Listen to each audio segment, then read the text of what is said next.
क्या यह सिर्फ एक समझौता है या ईरान की सत्ता और विचारधारा के बीच छिड़ी गई नई जंग? आइए हम समझते हैं। अमेरिका के साथ हुए समझौते के बाद ईरान के कट्टरपंथी इसे तख्त पलट क्यों बता रहे हैं? यानी कि हाल ही के दिनों में अमेरिका और ईरान के बीच जो मुद्दे बातचीत हुए हैं, उन दोनों देशों ने एक ऐसा समझौता किया है कि उनका मतलब वो तख्त पलट क्यों बता रहे हैं, उसी के बारे में हम जानेंगे। समाचार का सार। हाल ही में अमेरिका और ईरान के बीच हुए समझौते के बाद ईरान की आंतरिक राजनीति में गंभीर मतभेद सामने आया है। यानी हाल ही में जो अमेरिका और ईरान के बीच समझौता हुआ है, उसको लेकर राजनीति में काफी मतभेद देखने को हमें मिला है। ईरान के कट्टरपंथी नेताओं ने राष्ट्रपति मसूद पेजेश्कियान और अमेरिका से बातचीत करने वाले नेताओं पर आरोप लगाया है। यानी कि ईरान के जो कट्टरपंथी नेता थे, उन्होंने क्या किया है कि अमेरिका से बातचीत करने वाले नेताओं पर आरोप लगा दिया है कि वे देश की क्रांतिकारी व्यवस्था को कमजोर कर रहे हैं। यानी कि उन नेताओं को ये आरोप लगाया है कि वे जो क्रांतिकारी व्यवस्था है, वो उसको कमजोर कर रहे हैं। और एक सॉफ्ट को की कोशिश कर रहे हैं। बताता है कि ईरान की सत्ता प्रतिष्ठा के भीतर विदेश नीति और अमेरिका के साथ संबंधों को लेकर गहरा विभाजन मौजूद है। यानी कि सॉफ्ट कुक को लेकर कोशिश चल रहा है कि जो विवाद बताता है कि ईरान की जो प्रतिष्ठा, जो भीतर विदेश की नीति अमेरिका के साथ जो संबंध गहरा है, उसको विभाजन का मौजूद है। पृष्ठभूमि क्या है? ईरान में 1979 की इस्लामी क्रांति के बाद से अमेरिका और ईरान से संबंध तनावपूर्ण रहे हैं। यानी जब से 1979 में जो इस्लामिक क्रांतिकारियों के बाद जो अमेरिका और ईरान के संबंध में काफी ज्यादा तनावपूर्ण देखने को मिला है। परमाणु कार्यक्रम, आर्थिक प्रतिबंध, क्षेत्रीय सुरक्षा और पश्चिमी एशिया की राजनीति को लेकर दोनों देशों में लगातार विवाद रहा है। यानी कि पश्चिमी एशिया और राजनीति को लेकर दोनों देशों के बीच काफी ज्यादा हमें विवाद देखने को मिला है। हाल ही के समझौते का उद्देश्य तनाव कम करना और कुछ मुद्दों पर सहयोग बढ़ाना था, लेकिन ईरान के सभी राजनीतिक समूह इससे सहमत नहीं है। यानी कि हाल ही में ये उद्देश्य किया गया है कि जो इस मुद्दे को सहयोग बढ़ाना, लेकिन ईरान के जो सभी राजनीतिक समूह है उसे सहमति नहीं दे रहे हैं।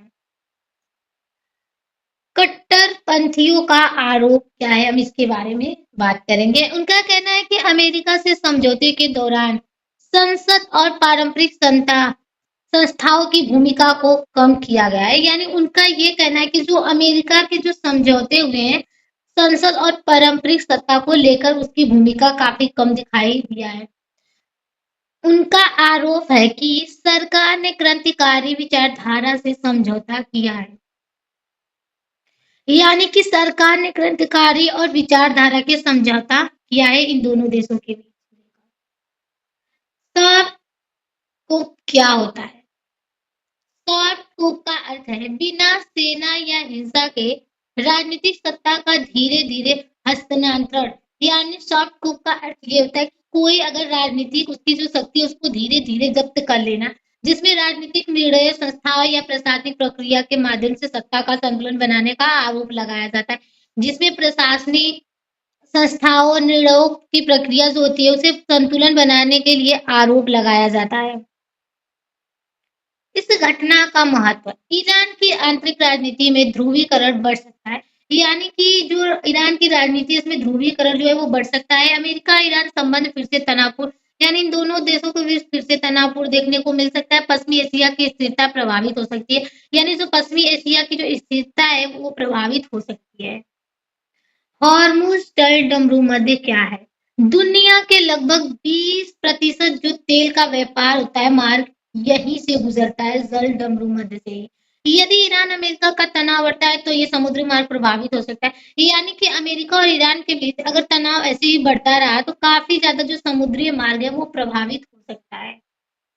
परमाणु कार्यक्रम, ईरान का परमाणु कार्यक्रम कई वर्षों से विवाद का विषय रहा है। यानी जो परमाणु कार्यक्रम है काफ़ी कई पिछले सालों से देखा जा रहा है। JCPOA joint comprehensive plan of action परमाणु समझौता इससे जुड़ा हुआ है। जेसीपीओ 50 परमाणु समझौते को हम देखेंगे। ईरान ने परमाणु गतिविधियों पर सीमाएं स्वीकार की है, बदले में प्रतिबंधों से राहत मिली। बाद में अमेरिका समझौते से बाहर निकल गया है। एशिया पश्चिमी का भू राजनीतिक महत्व। तेल और गैस का सबसे बड़ा क्षेत्र है, यानी जो पश्चिमी एशिया है वो काफी ज्यादा तेल और गैस का सबसे बड़ा क्षेत्र माना जाता है।